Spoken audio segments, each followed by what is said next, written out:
سوال نمبر 11۔ ناظرین، ایک مقام پر دجال کو دیوقامت اور بڑی جسامت والا انسان قرار دیا جاتا ہے جو لوہے کی زنجیروں میں مضبوطی سے جکڑا ہوا تھا، تو وہیں دوسری طرف دوسرے مقام پر اسے کمزور، غمگین یعنی اپنے کیے پر پچھتانے والا، کراہتا ہوا، قابل ترس انسان یا شخص قرار دیا جاتا ہے۔ روایات کے عکس آپ سکرین پر دیکھ سکتے ہیں اور آپ خود انہیں پڑھ سکتے ہیں۔ ناظرین، یہ بھی ایک غیر معمولی تضاد ہے جس کا جواب دینا ایسے لوگوں کے بس سے باہر ہے، لیکن یہ علماء دجال ایک رخ کو سرے سے چھپا دیتے ہیں اور صرف دوسرے رخ کو ہی سامنے لاتے ہیں کہ وہ ایک بہت بڑا دیوقامت انسان تھا۔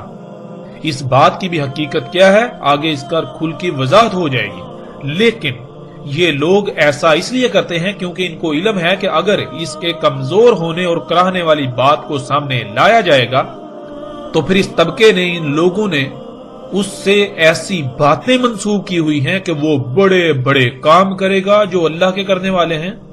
تو وہ کیسے کر سکتا ہے جو خود قابل ترس ہے، جو اپنی حالت کو ٹھیک نہیں کر سکتا، قابل ترس ہے، وہ کرا رہا ہے، چیخ رہا ہے، وہ بکا کر رہا ہے، وہ رب ہونے کا دعویٰ کیسے کر سکتا ہے؟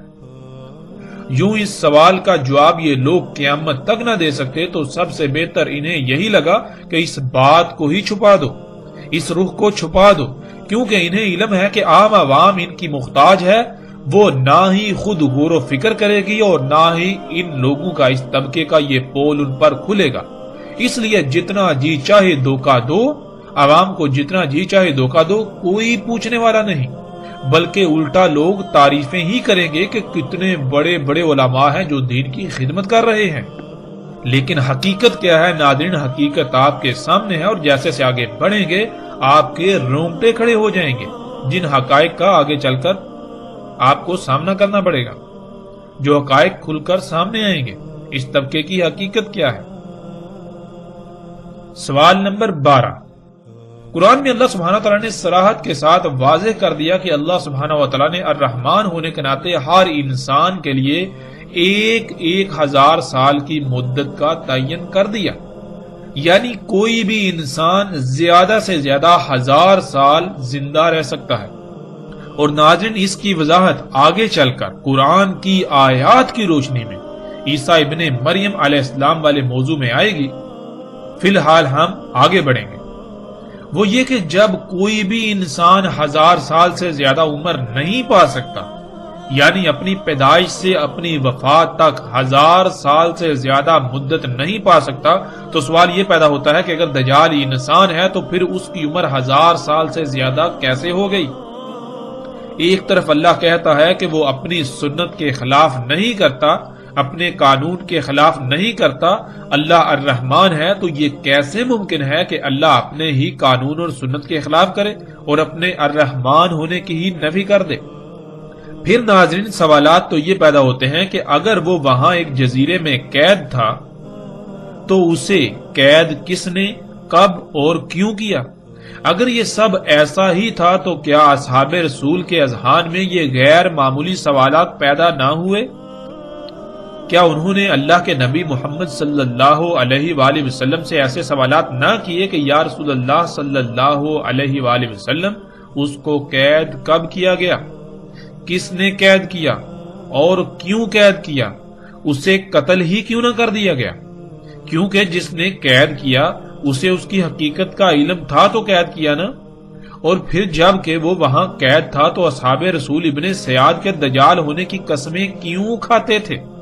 یعنی کہ جب صحابہ کرام کو یہ پتا ہے کہ دجال تو ایک جزیرے پر قید ہے جو کہ آخری دور میں نکلے گا، آزاد کیا جائے گا، تو اس کے باوجود وہ اپنی زندگیوں میں اس وقت ابن سیاد کے دجال ہونے پر قسمیں کیوں کھا رہے ہیں؟ پھر ابن سیاد تو یثرب میں ہی پیدا ہوا تھا، جسے آج یہ لوگ مدینہ کہتے ہیں، اور انہی کے سامنے پلا بڑا۔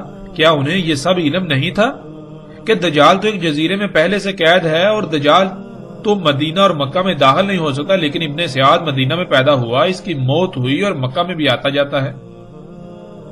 ناظرین، کیا کبھی آپ نے ان پہلوؤں پر غور کیا؟ کبھی آپ نے غور و فکر کیا، یا پھر آپ آنکھیں بند کر کے اسی علماء دجال طبقے کے پیچھے بھاگ رہے ہیں؟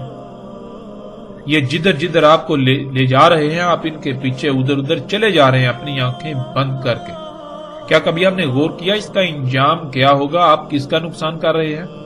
ناظرین، آپ کسی کا نقصان نہیں کر رہے، صرف اور صرف اپنا ہی نقصان کر رہے ہیں.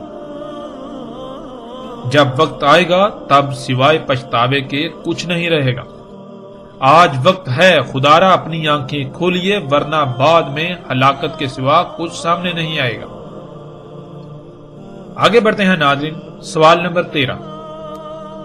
ناظرین، جب یہ واقعہ مدینہ کا ہے اور ایسے موقع کا ہے جب مدینہ کے تقریباً تمام انصار و مہاجرین موجود تھے، تو کیا صرف فاطمہ بنت قیس ہی ایسی تھیں کہ جن کو یہ روایت یاد رہی؟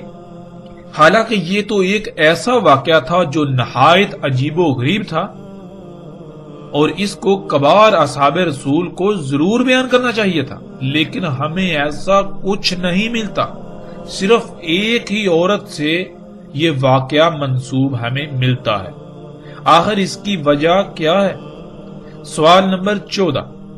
سوال یہ پیدا ہوتا ہے کہ جب جساسہ دجال کے لیے جاسوسی کرتا تھا، جس سے ثابت ہوتا ہے کہ دجال خبروں کے لیے جساسہ کا محتاج تھا، تو پھر دجال نے جو سوالات کیے وہ تمام کی تمام خبریں جن کا تعلق قطعی غیب سے تھا، ان کا علم اسے کس طرح ہو گیا؟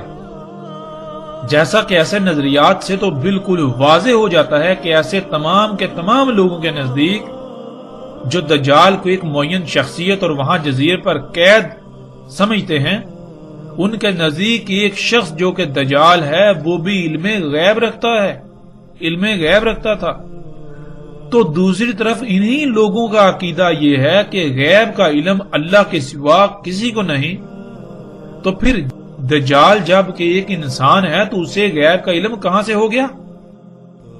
قرآن میں تو اللہ سبحانہ و تعالیٰ نے واضح کر دیا بالکل صراحت کے ساتھ کہ اللہ صرف اپنے چنیدہ رسولوں پر غیب میں سے کچھ ظاہر کرتا ہے. تو کیا دجال اللہ کا رسول ٹھہرا؟ کیا ناظرین کسی کے پاس اس سوال کا جواب ہے؟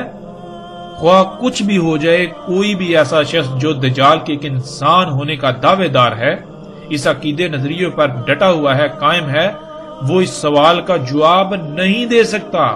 وہ قرآن کا کفر کر رہا ہے، اللہ کی آیات کا کفر کر رہا ہے، اللہ کے کلام قرآن کا الحکیم ہونے کا کفر کر رہا ہے. پھر ناظرین سوال نمبر 15. جب دجال کو سب علم ہے کہ وہ رب نہیں ہے، رب اللہ ہی ہے، اس کا انجام کیا ہے، تو اس کے باوجود وہ رب ہونے کا دعویٰ کیسے کر سکتا ہے؟ پھر ناظرین سب سے بڑی بات تو یہ ہے کہ رب کے معنی کیا ہے. ہمارا رب کون ہے؟ ہمارا رب اللہ ہے. یعنی ہمارا رب اللہ ہے تو اللہ ہمارا رب کیسے ہے؟ کیا اللہ نے کبھی زبان سے کہا جی میں تمہارا رب ہوں؟ رب تو کہتے ہیں وہ ذات جو کسی شے جب اس کا وجود نہیں ہوتا اسے وجود دیتی ہے، پھر اس کی تمام تر ضروریات اسے خلق کر کے مہیا کرتی ہے. کیا اس کے لیے فائدہ مند ہے، کیا نقصان دہ ہے؟ اس کے سواری کے ذرائع، اس کے کھانے پینے کی تمام حاجات، اس کی ضروریات پوری کرتی ہے وہ ذات، نہ کہ صرف زبان سے یہ کہنا جی میں تمہارا رب ہوں. آگے ناظرین سوال نمبر 16. جب دجال کو یہ بھی پہلے سے علم ہے کہ اسے مدینہ میں داخل نہیں ہونے دیا جائے گا، جیسا کہ جو ان لوگوں نے تراجم کیے ہوئے ان تراجم میں بالکل واضح ہے کہ دجال کو یہ علم ہے، دجال خود کہتا ہے کہ مجھے مدینہ میں داخل نہیں ہونے دیا جائے گا، مدینہ کے ہر رستے پر ملائکہ مامور ہوں گے، تو علم ہونے کے باوجود دجال مدینہ جانے کی کوشش کیوں کرے گا؟ یعنی ناظرین اگر آپ کو یہ یقین ہو، آپ کو پہلے سے یہ بتا دیا جائے کہ آپ یہ کام نہیں کر سکتے، یہ ممکن نہیں، اور آپ خود تسلیم کر رہے ہوں کہ آپ یہ کام نہیں کر سکتے، آپ خود تسلیم کریں، اس کے باوجود آپ وہی کام کیوں کریں گے؟ کیا اس کا کوئی جواب ہے؟ سوال نمبر 17. جساسہ نے اس جزیرے پر موجود محل میں جانے کو کہا جس میں دجال قید تھا. یہاں سوال یہ پیدا ہوتا ہے کہ کیا کسی جزیرے پر تعمیر شدہ محل موجود ہے؟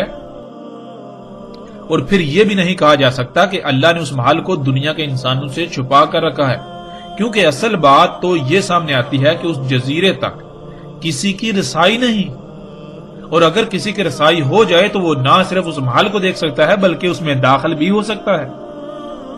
جیسے وہ لوگ جو اس جہاز میں سوار تھے اور اس جزیرے تک پہنچ گئے، اور آج زمین کا ایک ایک انچ ایسا نہیں ہے کہ جو انسان کی نظروں کے سامنے نہ ہو۔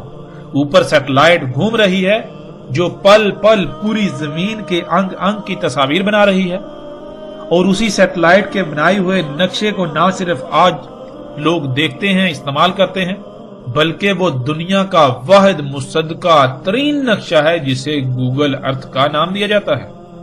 سمندروں میں کوئی چھوٹے سے چھوٹا بھی جزیرہ ایسا نہیں ہے جس پر آج انسان جا نہ چکا ہو۔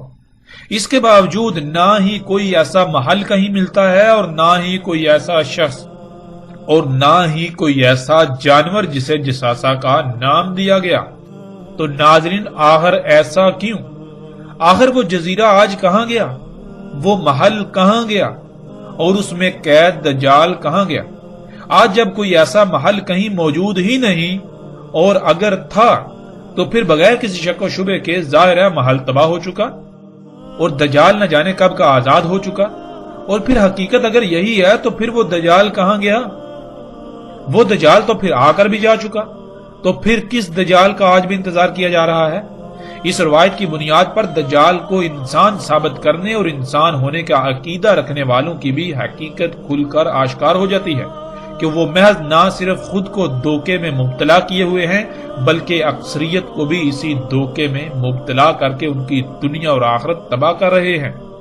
ناظرین، اس روایت پر مزید کئی سوالات پیدا ہوتے ہیں اور اعتراضات سامنے آتے ہیں جن کی تعداد بہت زیادہ ہے، لیکن ہم صرف انہی سوالات پر اکتفا کرتے ہیں۔ یہ ایسے اعتراضات ہیں، ایسے سوالات ہیں کہ ان کو دور کرنا ناممکن ہے، ان کے جوابات دینا ناممکن ہے۔ روایت کی صحت کو کوئی ایک ہی اعتراض مشکوک بنا دیتا ہے، لیکن اس میں تو درجنوں لاجواب اعتراضات ہیں۔ تو یہ روایت کیسے قابل تسلیم کہی جا سکتی ہے یا تسلیم کی جا سکتی ہے؟ ان اعتراضات کی روشنی میں اس روایت کی اہمیت بالکل صفر ہو جاتی ہے، لیکن اس کے باوجود ہم اس روایت کی اصل حقیقت پر ضرور روشنی ڈالیں گے تاکہ حق کھل کر واضح ہو جائے اور کسی کے پاس کوئی عذر، شک یا شبہ وغیرہ نہ رہے۔ کوئی یہ نہ کہے کہ انہوں نے ان اعتراضات کی بنیاد پر اس روایت کو بالکل سرے پر کر دیا، ایک سائڈ پر کر دیا، کیونکہ ان کے پاس اصل بات کا جواب نہیں تھا۔ یعنی کہ ہم کسی کے پاس الحمدللہ ایسا کوئی بہانہ بھی نہیں رہنے دیں گے۔ ناظرین، جن جن کتب میں یہ روایت بیان کی گئی ہے، جب ان تمام مقامات کو سامنے رکھا جائے اور اگر اللہ سبحانہ و تعالیٰ کی طرف سے خالص علم حاصل ہو تو اس کو سمجھنے میں رائی برابر بھی مشکل پیش نہیں آتی۔ لیکن افسوس کی بات تو یہ ہے کہ ہم اللہ سبحانہ و تعالیٰ سے رجوع کرنے کے بجائے اپنی خواہشات کی تکمیل میں ساری محنت ضائع کرتے ہیں۔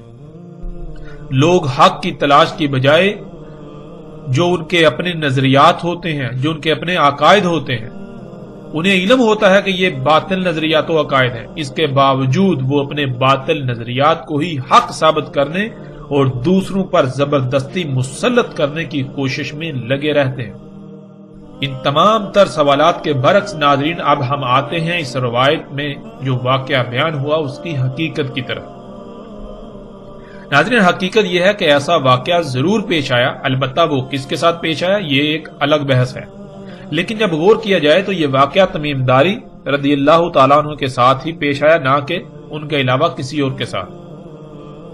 جب ہم آگے بڑھیں گے، ذوالقرنین علیہ السلام کے موضوع پر جب بات ہوگی، یاجوج اور ماجوج کے موضوع پر بات ہوگی، تو پھر مزید ہم پر حقائق کھل کر سامنے آئیں گے جن کی روشنی میں بھی اس روایت کی حقیقت مزید واضح ہو جائے گی کہ ذوالقرنین علیہ السلام کون تھے۔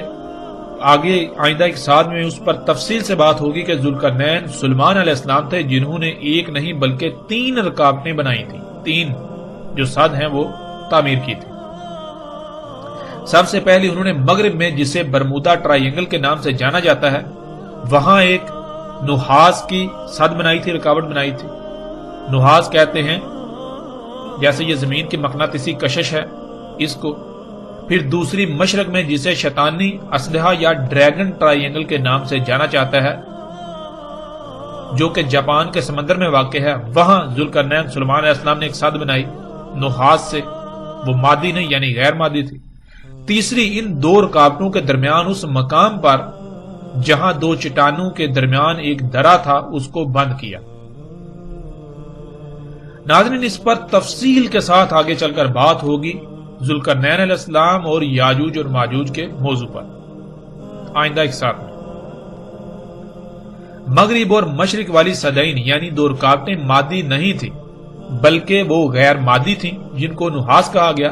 نحاس بالکل ایسے ہی مقناطیسی قوت یا کشش کو کہتے ہیں جیسے مقناطیسی قوت زمین مسلسل پیدا کر رہی ہے، جس مقناطیسی قوت کی وجہ سے نہ صرف ہر شے زمین کی طرف کھینچی ہوئی ہے بلکہ اسی قوت کی وجہ سے زمین کے گرد 7 مختلف تہوں پر مشتمل ایک حصار قائم ہے جنہیں زمین کے 7 آسمان کہا جاتا ہے۔ زمین کی مقناطیسی قوت کا ایک نارتھ یعنی شمال پول ہے اور ایک ساؤتھ یعنی جنوبی پول ہے۔ زمین کی مقناطیسی قوت کے شمال اور جنوب پول کی وجہ سے کمپاس کی سوئی کا رخ شمال اور جنوب کی طرف رہتا ہے۔ کیونکہ کمپاس میں موجود مقناطیسی ٹکڑا جس پر سوئی چپکی ہوتی ہے اس کو دونوں طرف سے زمین کی مقناطیسی قوت مخالف سمت میں دھکیلتی ہے۔ جیسے مقناطیس کے دو ٹکڑوں کو ایک ہی سمت میں آمنے سامنے لایا جائے تو ایک دوسرے کو دور دھکیلتے ہیں، بالکل اس طرح کمپاس میں موجود مقناطیسی ٹکڑا اس ٹکڑے کو دونوں طرف سے زمین کی مقناطیسی قوت مخالف سمت دھکیلتی ہے جس سے اس کا رخ شمال اور جنوب کی طرف ہو جاتا ہے اور سوئی وہیں ٹھہر جاتی ہے۔ لیکن اگر کمپاس کسی ایسی جگہ پر رکھا جائے جہاں زمین کی مقناطیسی قوت کے علاوہ ایک اور مقناطیسی قوت موجود ہو، بالکل وہی مقناطیسی قوت جو زمین سے نکل رہی ہے، جو زمین کی مقناطیسی قوت ہے، لیکن اس کا رخ زمین کی مقناطیسی قوت کے متضاد ہو یعنی اس کا مشرق اور مغرب پول ہو، تو کمپاس کی سوئی کسی ایک جگہ پر نہیں ٹھہرے گی بلکہ وہ تھرتھرانا شروع کر دے گی، وہ پزل ہو جائے گی، کیونکہ زمین کی مقناطیسی قوت اسے کہہ رہی ہے کہ تم نے اپنا رخ شمال اور جنوب کی طرف کرنا ہے، لیکن جو دوسری مقناطیسی قوت اس مقام پر موجود ہے جس کا پول مشرق اور مغرب ہے، وہ کیا کہے گی؟ وہ اسے حکم دے گی، وہ اس کے اوپر دباؤ ڈالے گی، تم نے اپنا رخ جو ہے مشرق اور مغرب کی طرف کرنا ہے۔ اب دونوں کے درمیان وہ پزل ہو جائے گی، اس طرح جو کمپاس کی سوئی ہے وہ تھرتھرانا شروع کر دے گی۔ ناظرین، اب تصور کیجئے کہ آپ کے پاس ایسی مقناطیسی قوت پیدا کرنے کی صلاحیت ہو اور آپ ایسی مقناطیسی قوت یعنی نحاس خلق کریں جس کا ایک پول مشرق اور دوسرا مغرب کی سمت ہو، یعنی زمین کے پولز کے متضاد ہو، تو زمین کی مقناطیسی قوت اور آپ کی خلق کردہ مقناطیسی قوت کے عین وسط میں اگر کوئی انسان پہنچ جائے یا کوئی بھی شے پہنچ جائے تو وہ شے وقت کی قید سے آزاد ہو جائے گی، اس کے لیے ماضی حال مستقبل ختم ہو جائے گا۔ اگر آپ اس نقطے پر پہنچ جائیں تو آپ وقت کی قید سے آزاد ہو جائیں گے اور آپ ماضی حال یا مستقبل کو جاگتے ہوئے ایسے دیکھ سکیں گے جیسے انسان رات کو خواب میں کچھ دیکھتا ہے، یعنی آپ بالکل ایک ایسی کیفیت میں چلے جائیں گے جیسے کہ آپ خواب دیکھ رہے ہوتے ہیں، لیکن حقیقتاً وہ خواب نہیں ہوگا، آپ حقیقتاً وہ سب کچھ دیکھ رہے ہوں گے لیکن وقت کی قید سے آپ آزاد ہو چکے ہوں گے۔ اور جب آپ اس نقطے سے اس مقام سے باہر نکلیں گے تو آپ اسی وقت میں آ جائیں گے، یعنی بالکل سیم وہی وقت ہوگا جس وقت میں آپ اس نقطے میں داخل ہوئے تھے، یعنی وقت گزرا ہی نہیں ہوگا۔ اور ناظرین، اس بات کو دنیا کا کوئی ایسا سائنسدان بھی غلط ثابت نہیں کر سکتا جو ایسے پروجیکٹ پر کام کر رہا ہے، اور اس پر اس وقت امریکہ، روس، جاپان اور چین بہت شدت سے کام کر رہے ہیں۔ الٹا یہ ان کے لیے ایک عظیم راز ہے، عظیم راز سے پردہ اٹھنا ہوگا، لیکن اس راز کے کھلنے سے اب ان کو کوئی فائدہ نہ ہوگا کیونکہ اب تباہی سر پر آ چکی ہے۔ ناظرین، تمیم داری رضی اللہ تعالیٰ عنہ مشرق کی طرف ڈریگن ٹرائی اینگل میں اپنے جہاز میں سفر کر رہے تھے اور وہیں ان کا جہاز گم ہو گیا اور وہ اس نقطے میں داخل ہو گئے تھے جو ذوالقرنین سلیمان علیہ السلام کی خلق کردہ نحاس یعنی مقناطیسی قوت اور زمین کی مقناطیسی قوت کا عین وسط تھا۔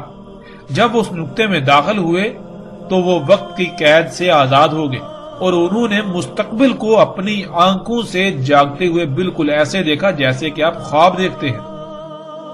آج جو کچھ ہو رہا ہے وہ سب انہوں نے اپنی آنکھوں سے دیکھا، بالکل ایسے ہی جیسے کہ خواب دیکھا جاتا ہے، یعنی کہ جیسے آپ خواب دیکھتے ہیں بالکل اس طرح انہوں نے مستقبل کو اپنی آنکھوں سے دیکھا۔ وہ اس وقت عیسائی تھے اور یہی ان کی محمد صلی اللہ علیہ وآلہ وسلم پر ایمان لانے کی بھی وجہ بنی۔ جو کچھ انہوں نے اپنی آنکھوں سے دیکھا تھا، یعنی ان کے ساتھ جو یہ جو واقعہ پیش آیا تھا، وہ اگر کسی سے بھی بیان کرتے تو اس وقت کوئی بھی ایسا شخص نہیں تھا جو ان کی اس بات کو سمجھنے کی صلاحیت رکھتا سوائے محمد رسول اللہ صلی اللہ علیہ وآلہ وسلم کے۔ بلکہ اگر وہ کسی سے ایسی بات کرتے بھی تو ان کو پاگل کہا جاتا اور ان کا مذاق اڑایا جاتا اور ان کو تحقیر کا نشانہ بنایا جاتا، کیونکہ یہ بات کسی کی عقل میں آنے والی نہیں تھی۔ لیکن تمیم داری رضی اللہ تعالیٰ عنہ کو اس کا علم تھا کہ جو وہ دیکھ چکے ہیں، یعنی جو مستقبل انہوں نے اپنی آنکھوں سے دیکھا ہے، جو مستقبل کا مشاہدہ کر چکے ہیں، واحد محمد صلی اللہ علیہ وآلہ وسلم ہی ایک ایسی شخصیت ہیں جو نہ صرف اللہ کے رسول ہیں بلکہ ان کی بات کو سمجھنے کی صلاحیت رکھتے ہیں۔ اسی وجہ سے جب وہ واپس پہنچے تو سیدھے رسول اللہ صلی اللہ علیہ وآلہ وسلم کو یہ سارا قصہ سنایا، یہ سارا واقعہ سنایا کہ انہوں نے مستقبل کو اپنی آنکھوں سے دیکھا کہ دنیا کے کیسے کیسے حالات بدلیں گے، اور بالآخر دجال یعنی ٹیکنالوجی، جنہیں آج مشینیں اور جدید ایجادات کا نام دیا جاتا ہے یا نام دیے جاتے ہیں، پوری دنیا کو اپنے لپیٹ میں لے لے گا۔ یہ اشیاء، یہ جو دجال ہے، پوری دنیا کو اپنے لپیٹ میں لے لے گا۔ رسول اللہ صلی اللہ علیہ وآلہ وسلم یہ سارا واقعہ سننے کے بعد تمیم داری رضی اللہ تعالیٰ عنہ کو سب کے سامنے لائے اور ان کو سب کے سامنے واقعہ بیان کرنے کا کہا۔ لیکن اس سے پہلے رسول اللہ صلی اللہ علیہ وآلہ وسلم نے ان کو بتا دیا تھا کہ کیسے الفاظ استعمال کرنے ہیں، کیونکہ اگر جو کچھ دیکھا تھا وہ سب ویسے ہی بیان کیا جاتا تو کسی کی بھی عقل میں بات نہ آتی، کیونکہ اس وقت آج ان ایجادات کے بارے میں تصور کرنا بھی محال تھا۔ اس لیے اس سارے واقعے کو کیسے بیان کرنا ہے، کیسے الفاظ استعمال کرنے ہیں، رسول اللہ صلی اللہ علیہ وآلہ وسلم نے وہ تمام الفاظ تمیم داری رضی اللہ تعالیٰ عنہ کو بتائے، یعنی کہ بالکل ایسے ہی جیسے کہ ماضی میں بہت کچھ ہوا، بہت بڑے بڑے واقعات ہوئے، لیکن قرآن میں اللہ سبحانہ و تعالیٰ نے ان واقعات کو اپنے الفاظ میں بیان کیا۔ مثال کے طور پر جب قرآن یہ کہتا ہے کہ وہ جو قوم تھی جہاں ذوالقرنین علیہ السلام گئے تھے، جن کو یاجوج اور ماجوج سے بچانا تھا، وہ قوم تو کسی بھی قسم کی کوئی بات سمجھنے کی صلاحیت ہی نہیں رکھتی تھی، وہ بات سمجھنے کے قریب ہی نہیں تھی۔ لیکن اس کے برعکس قرآن میں کیا لکھا ہے؟ قرآن میں تو بالکل واضح لکھا ہے، قالوا یا ذوالقرنین یاجوج و ماجوج مفسدون فی الارض، انہوں نے کہا کہ یا ذوالقرنین، یاجوج اور ماجوج جو ہیں وہ تو زمین میں فساد کرتے ہیں۔ تو پھر انہوں نے یہ کیسے کہہ دیا جب وہ کوئی بات سمجھنے کے قابل ہی نہیں تھے، بات سمجھنے کے قریب، تو انہوں نے عربی میں کیسے کہہ دیا؟ نہیں، یہ ان کے الفاظ نہیں ہیں، بلکہ یہ قرآن میں اللہ کے الفاظ ہیں۔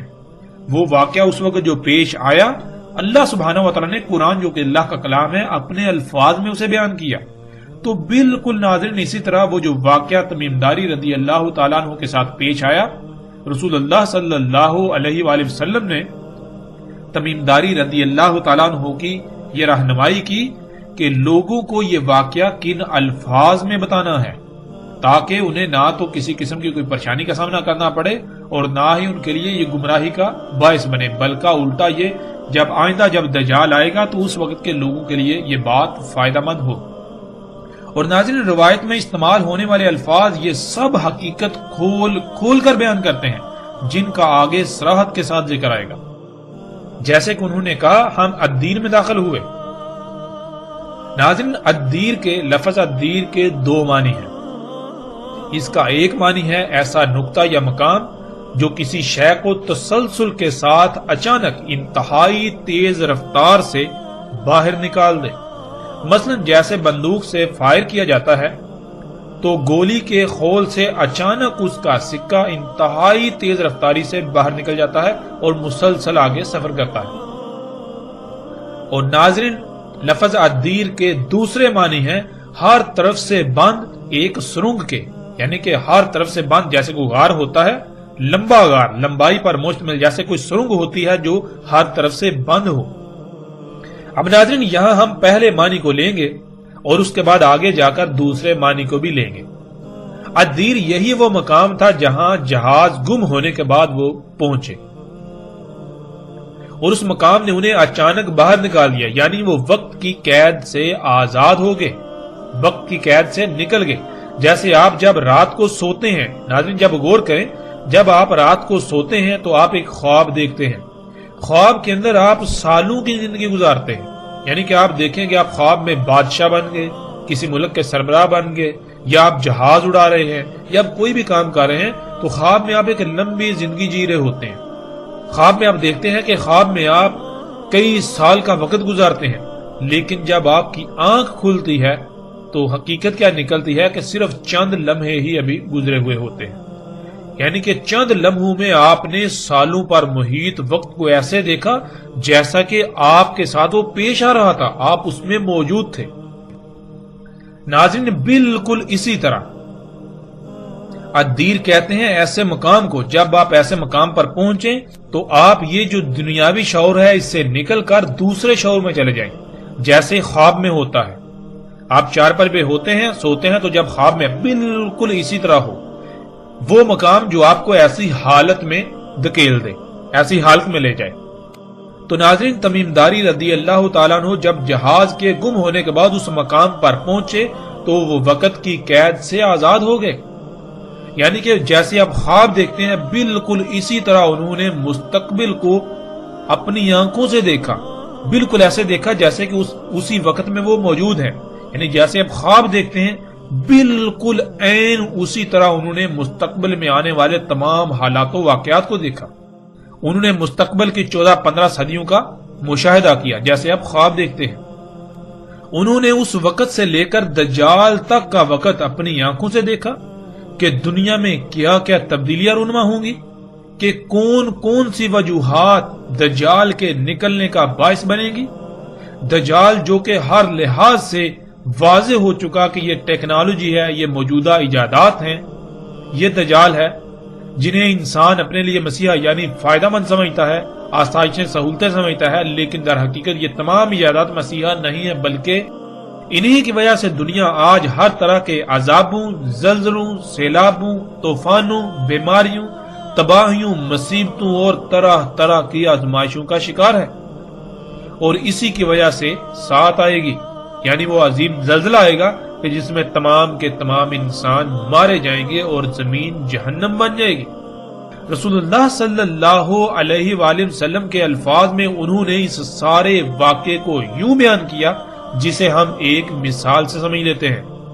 مثلا کچھ لوگ ہیں جو پہلی بار 1 سے 100 تک گنتی سیکھ رہے ہیں۔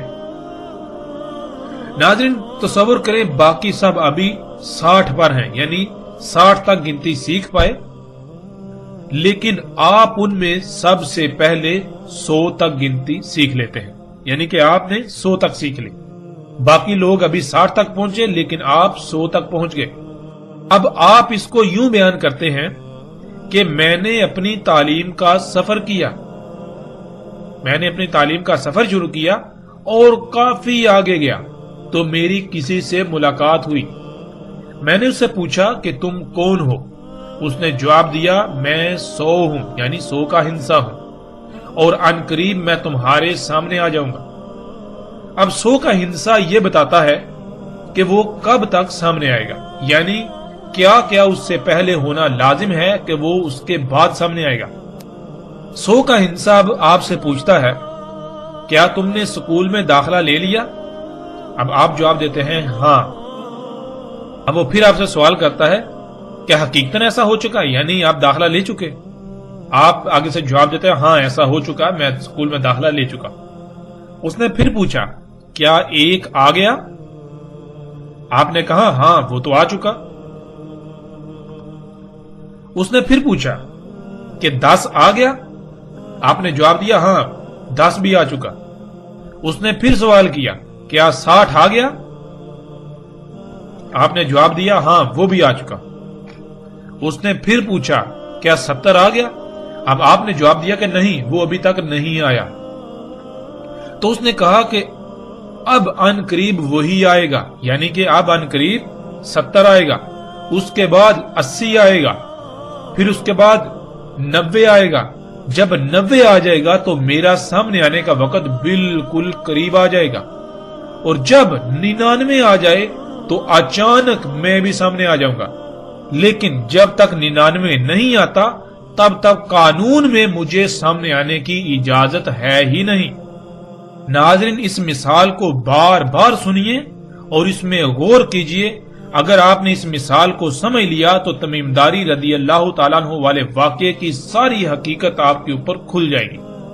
یہ مثال اس واقعے کی ساری حقیقت کو کھول کر رکھ دے گی اور بہت ہی آسانی سے سارا واقعہ بالکل سمجھ آ جائے گا۔ بالکل یہی کہا تمیم داری رضی اللہ تعالیٰ عنہ نے کہ ان کی ملاقات دجال سے ہوئی، انہوں نے دجال کو دیکھا۔ دجال کو آپ اس مثال میں سو کا ہندسہ تصور کر لیں، جیسے آپ کی سو کے ہندسے سے گفتگو ہوئی بالکل ویسے ہی دجال کے ساتھ تمیم داری رضی اللہ تعالیٰ عنہ کی گفتگو ہوئی۔ یعنی حقیقتاً ایسی کسی گفتگو کا کوئی وجود نہیں ہے، ایسی کوئی گفتگو نہیں ہوئی، بلکہ ان کے ساتھ جو واقعہ پیش آیا، جو انہوں نے مستقبل کو اپنی آنکھوں سے دیکھ لیا، جو کہ باقی ابھی نہیں دیکھ سکتے، باقی جیسے انسان آئیں گے وہ دیکھیں گے، لیکن وہ پہلے ہی وہ سارے حالات و واقعات دیکھ چکے۔ اس سب کو سامنے عام سطح پر بیان کرنا تھا تاکہ اصل مقصد سب سمجھ جائیں، تو اس کو اس طرح حکمت کے ساتھ بیان کیا کہ دجال آئے گا، لیکن کب آئے گا؟ تمیم داری رضی اللہ تعالیٰ عنہ نے باقی سب سے پہلے ہی اسے دیکھ لیا۔ رسول اللہ صلی اللہ علیہ وآلہ وسلم کے بتائے ہوئے الفاظ میں انہوں نے بتایا کہ انہوں نے سوال کیا کہ کیا عربوں میں نبی آ گیا؟ ہم نے کہا ہاں آ گیا۔ اس نے پھر سوال کیا کیا انہوں نے اس کی اطاعت کی یا نافرمانی؟ ہم نے کہا اطاعت کی۔ دجال نے کہا اسی میں ان کے لیے خیر ہے۔ اب یہاں یہ ذہن میں رکھیں، دجال خیر نہیں بلکہ شر اکبر ہے۔ دجال سے بڑا شر اور کوئی نہیں ہے جب سے انسانوں کو دنیا میں لایا گیا۔ تو اس نے کہا کہ اسی میں ان کے لیے خیر ہے، اس کا مطلب یہ ہے کہ جب تک محمد رسول اللہ صلی اللہ علیہ وآلہ وسلم کی اطاعت ہوگی، انہی کی لائی ہوئی دعوت پر عمل کیا جائے گا، یعنی دنیا کو فطرت پر رکھا جائے گا، اسی میں انسانوں کے لیے خیر ہوگی۔ دجال نہیں نکل سکے گا جب تک رسول اللہ صلی اللہ علیہ وسلم کی دعوت کے مطابق دنیا کو فطرت پر رکھا جائے گا تو دجال نہیں نکل سکے گا، جس سے لوگوں کو نقصانات نہیں ہوں گے۔ دجال تب ہی نکلے گا جب محمد رسول اللہ صلی اللہ علیہ وآلہ وسلم کی نافرمانی کی جائے گی، جب اس دین کو چھوڑ دیا جائے گا جو محمد رسول اللہ صلی اللہ علیہ وآلہ وسلم نے واضح کیا تھا، دین فطرت۔ محمد رسول اللہ صلی اللہ علیہ وآلہ وسلم نے اور اللہ نے قرآن میں دنیاوی مال و متاع کو دھوکے کا سامان قرار دیا اور اس کے قریب بھی جانے سے منع کر دیا اور اس سے دور رہنے کا بار بار حکم دیا۔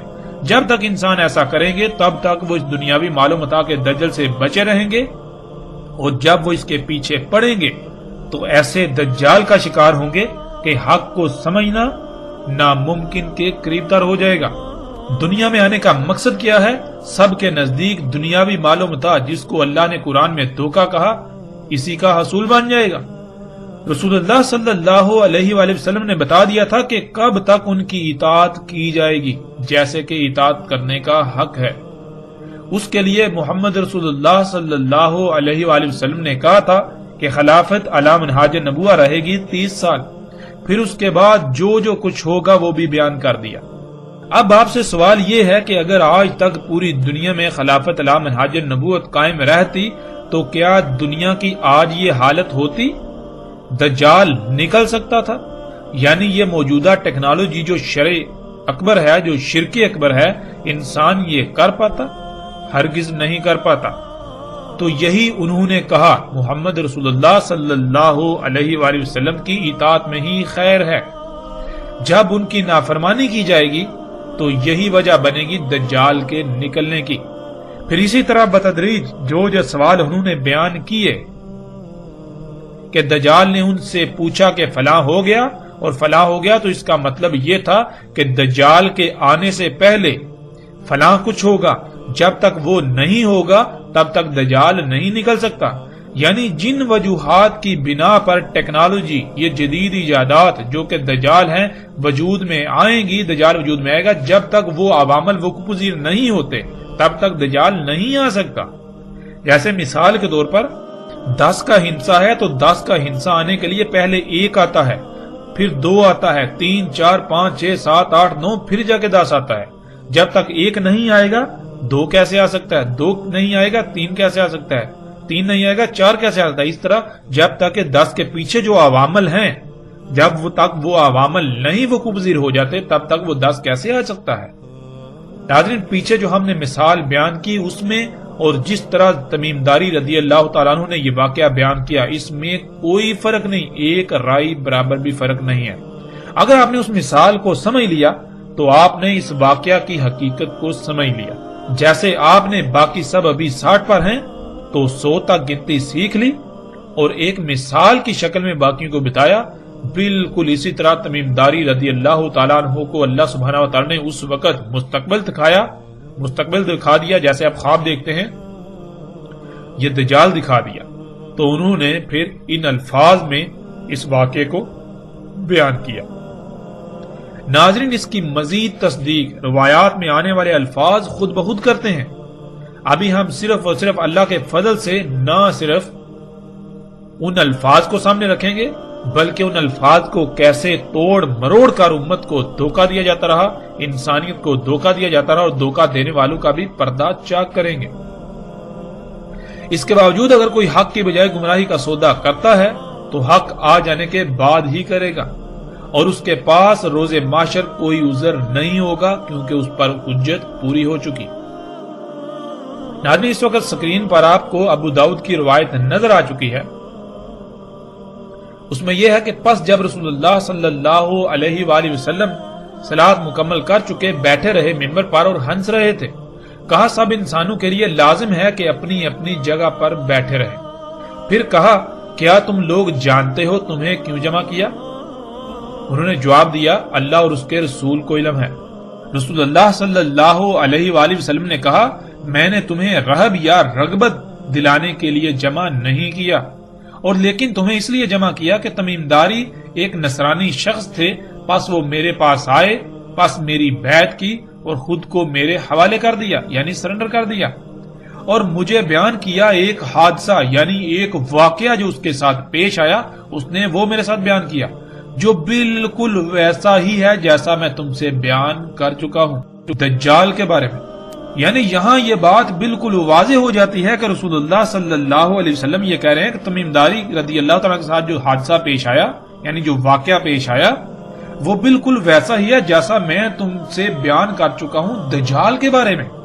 یعنی کہ دجال کے بارے میں جو تمہیں جو کچھ بتا چکا ہوں، بالکل وہی سب کچھ تمیم داری رضی اللہ تعالیٰ کے ساتھ وہ پیش ہے، ان کے ساتھ یہ واقعہ پیش ہے، انہوں نے سب دیکھا۔ انہوں نے مجھے بتایا کہ وہ سوار تھے سمندری کشتی میں لخم اور جزام کے 30 افراد کے ساتھ، بس انہیں آ لیا لہر انہیں، اور مہینہ بھر موجوں میں گرے رہے، اور سورج کے غروب ہونے کے وقت ایک جزیرے کی طرف جا لگے۔ پس چھوٹی کشتی میں سوار ہوئے، پس داخل ہوئے جزیرے میں، انہیں ملا دابا، بڑی دم والا اور بہت زیادہ الشعر والا، یعنی ہر طرف سے پینٹ کی تہ چڑھا ہوا۔ انہوں نے کہا ویل ہو تیرے لیے، کون ہے تو؟ اس نے جواب دیا میں جساسا ہوں۔ اس شخص کی طرف چلو جو اس ہر طرف سے بند سرنگ میں ہے، پس اس میں کچھ شک نہیں اسے تمہاری خبر کی شدید چاہت ہے۔ کہا جب ہم نے اس سے اس شخص کا سنا تو ہم ڈر گئے کہ وہ شیطان ہوگا، ہم جلدی سے چلے حتیٰ کہ ہم داخل ہوئے ہر طرف سے بند سرنگ میں، یعنی اس ادیر میں، پس تب ہم نے دیکھے اس میں اعظم و انسان۔ ناظرین، لفظ انسان کے نیچے 2 زیریں ہیں، اور یہ عربی کا اصول ہے کہ جب بھی کسی لفظ کے نیچے 2 زیریں آتی ہیں تو وہ جمع کا صیغہ بن جاتا ہے، اس میں پھیلاؤ آ جاتا ہے، جس کے معنی ایک نہیں زیادہ انسانوں کے ہیں۔ اور اعظموں کا مادہ عین زوئے میم یعنی عظامہ ہے، جس کے معنی ہڈی کے ہیں۔ ہڈی میں قوت، سختی اور مضبوطی پائی جاتی ہے، اور ہڈی جسم میں پائی جاتی ہے۔ اگر جسم سے تمام کی تمام ہڈی نکال لی جائے تو جسم بے وقت و بے حیثیت ہو جاتا ہے۔ اعظم و انسان کہتے ہیں ایسے انسانوں کو جو غیر معمولی قوت، طاقت، سختی، مضبوطی کے حامل ہوں۔ اگر ان انسانوں کو نکال دیا جائے تو پیچھے باقی انسانوں کی اہمیت و حیثیت بالکل ایسی رہ جائے گی جیسے جسم سے تمام کی تمام ہڈی نکال لی جائے، جیسے جسم سے تمام کی تمام ہڈی نکال لینے کے بعد جسم کی اہمیت و حیثیت رہ جاتی ہے۔ اور ناظرین، لفظ انسان کے معنی کیا ہے؟ لفظ انسان کے معنی ہے بولا ہوا، یعنی جو اپنی ہی حقیقت کو، اپنے ہی آپ کو بولا ہوا ہے۔ مثال کے طور پر آپ سے پوچھا جائے کہ آپ کون ہیں، آپ کیا ہیں، تو آپ یہ جو بشری وجود ہے، یہ جو مادی وجود ہے، اس سے ہی اپنی حقیقت سمجھنا شروع کریں، آپ کہیں کہ یہ میں ہوں۔ اب ناظرین غور کریں، جب آپ کہتے ہیں میرے ہاتھ، میرے پاؤں، میرا ناک، میرے کان، میرا سر، یعنی میرا جسم، جب ناظرین یہ جسم میرا ہے تو وہ کون ہے جو یہ کہہ رہا ہے میرا، جو میں کہہ رہا ہے؟ آخر وہ بھی تو کوئی ہے نا جس کا یہ جسم ہے۔ پھر وہ میں جب نکل جاتی ہے تو یہ جسم بالکل بے بنیاد ہو جاتا ہے، یہ مٹی بن جاتا ہے۔ وہ میں کون ہے؟ وہ میں ہی اصل ہے اور اس کو بھول گئے، اس لیے انسان کہا جاتا ہے۔ انسان کہتا ہے جو اپنے ہی آپ کو بھولا ہوا ہے، اپنی ہی حقیقت کو بھولا ہوا ہے۔ تو آدم و انسان ایسے بھولے ہوئے کہ اگر ان کو نکال دیا جائے تو پیچھے بھولے ہوئے کی کوئی اہمیت و حیثیت رہے گی ہی نہیں، یعنی پیچھے بھولے ہوئے کی اہمیت ایسی رہ جائے گی جیسے کہ جسم سے ہڈی نکال لی جائے تو جسم کی جو اہمیت و حیثیت رہ جاتی ہے۔ کہا اس نے میں جساسا ہوں، اس محل میں چلے جاؤ۔ پس جب میں اس میں گیا تب وہاں شخص تھا جو اپنی نرم مواد والی سیٹ پر، کرسی پر لوہے والے پٹوں میں بہنے کی طرح دوڑتا ہوا، جیسے جانور جنسی حاجت پوری کرنے کے لیے مادہ پر سوار ہوتا ہے، اس طرح آسمان اور زمین کے درمیان کر رہا تھا۔ یعنی بہنے کی طرح دوڑتا ہوا آتا تھا اور اپنی اگلی ٹانگیں اٹھا کر آسمان پر چڑھ جاتا، آسمان پر سوار ہو جاتا اور پھر اسی طرح واپس زمین پر اتر آتا تھا۔ پوچھا اس سے کون ہے تو؟ پس اس نے جواب دیا میں دجال ہوں۔ ناظرین روایات سے یہ بات ثابت شدہ ہے کہ بعض صحابہ رضوان اللہ نے کہا کہ جساسہ وہی دابہ ہے جس کا ذکر قرآن میں ہے، یعنی زمین سے نکلنے والا انسان کا خلق کردہ دابہ۔ اور آگے دابہ کے موضوع پر تفصیل سے بات آئے گی کہ دابہ کیا ہے۔ اور روایت میں یہ بھی بات بالکل واضح ہے کہ انہوں نے کہا کہ ان کی ملاقات دابہ سے ہوئی، اس کی باری برکم دم اور کثیر و شر تھے اس پر۔ الشر کے معنی ہم ناظرین گزشتہ ایک ساتھ میں جان چکے ہیں۔ الشر کہتے ہیں اس مواد کو جس مواد سے آپ کے جسم پر بال وجود میں آتے ہیں، آپ کے جسم پر ناخن وجود میں آتے ہیں، جسے آج لچکدار پلاسٹک یعنی نائلون، اسفلٹ، پینٹ وغیرہ کا نام دیا جاتا ہے۔ اسی سے فوم سمیت ہزاروں مصنوعات تیار کی جاتی ہیں۔ اگر کسی بھی قسم کا کوئی شک رہے تو ایک روایت میں رسول اللہ صلی اللہ علیہ وآلہ وسلم کے الفاظ موجود ہیں آخری زمانے میں ہونے والی بارشوں کے حوالے سے، جسے آپ سکرین پر دیکھ سکتے ہیں۔ رسول اللہ صلی اللہ علیہ وآلہ وسلم نے کہا نہیں قائم ہوگی ساتھ حتیٰ کہ بارشیں ہوں گی، ان میں سے نہیں بچے گا کوئی گارے کا گھر سوائے اس کے جو الشر کے بنے ہوئے ہوں گے۔ اسی طرح ناظرین ایک اور روایت بھی ہے جس کا مفہوم کچھ یوں ہے کہ رسول اللہ صلی اللہ علیہ وآلہ وسلم نے کہا کہ ان بارشوں میں سے کوئی گھر نہیں بچے گا جس کی چھت سلامت رہے سوائے ان گھروں کے جن کی چھتیں الشر کی بنی ہوئی ہوں گی، جس کا ترجمہ یہ کیا جاتا ہے کہ جن گھروں کی چھتیں بالوں کی بنی ہوئی ہوں گی وہ چھتیں بچ جائیں گی، وہ گھر بچ جائیں گے، باقی سب گھر جو ہیں ان بارشوں میں بہہ جائیں گے۔ ناظرین اب کوئی بھی عقل رکھنے والا انسان یہ تسلیم نہیں کر سکتا کہ بالوں کی چھتیں بن سکتی ہیں، یعنی ان بالوں کی چھتیں جو جسم پر اگتے ہیں۔ لیکن جب ہم عربی کو عربی سمجھیں تو ہم پر واضح ہو جائے گا کہ الشر اس مواد کو کہتے ہیں جس سے بال وجود میں آتے ہیں، اور اسی مواد سے آج پوری دنیا میں چھتیں بنائی جا رہی ہیں جن پر بارشیں اثر انداز نہیں ہوتی۔ جیسا کہ گزشتہ ساتھ میں یہ بات واضح ہو چکی ہے کہ خام تیل سے بننے والی مصنوعات سے چھتیں بھی بنائی جا رہی ہیں۔ یہ دابہ ہوائی جہاز تھا، اور گزشتہ ایک ساتھ میں دجال کے حمار پر بھی اس کی بات ہو چکی، مختصر اس پر بات ہو چکی۔ جیسے ہم آگے بڑھیں گے جب دابے کا موضوع آئے گا، دابہ من الارض یا دابہ فی الارض والا، تو اس میں تفصیل کے ساتھ یہ بات واضح ہو جائے گی کہ دابہ کیا ہے۔ وہ دابہ جس سے تمیم داری رضی اللہ تعالیٰ عنہ کی ملاقات ہوئی وہ یہ ہوائی جہاز تھا جس کی باری برکم دم اور اس پر کثیر شر یعنی ہر طرف سے پینٹ چڑھا ہوا تھا، پینٹ ہوا تھا۔ اب ناظرین اس کو یوں سمجھ لیں، اس مثال میں کہ آپ کی ملاقات 99 سے ہوئی تو 99 نے آپ سے کہا آگے چلو، جو آگے ہے اس سے تمہارا انتظار ہے، تو جیسے ہی آگے گئے تو آگے 100 کے ہندسے سے ملاقات ہوئی۔ بالکل اسی طرح جب انہوں نے ہوائی جہاز دیکھا تو اس نے کہا اس عدیر یعنی اس ہر طرف سے بند سرنگ میں داخل ہو جاؤ۔ کہیں پر اسے عدیر یعنی ہر طرف سے بند سرنگ کہا گیا ایک مقام پر، اور کہیں یعنی دوسرے مقام پر اسے قصر یعنی محل کہا گیا۔ جہاز میں جب آپ داخل ہوں تو آپ حیران رہ جائیں گے کہ جہاز حقیقتاً نہ صرف عدیر ہے یعنی ایک ایسی سرنگ ہے جو ہر طرف سے بند ہے، اور وہ سرنگ اندر سے ایک محل کا منظر پیش کرتی ہے، بلکہ وہ سرنگ اندر سے محل کا منظر پیش کرتی ہے۔ جب وہ اس دیر یعنی محل نما ہر طرف سے بند سرنگ میں داخل ہوئے تو انہوں نے جو دیکھا اس کے بارے میں کئی طرح کے الفاظ آئے ہیں، اور وہ سب کے سب اپنی جگہ پر بالکل ٹھیک ہیں۔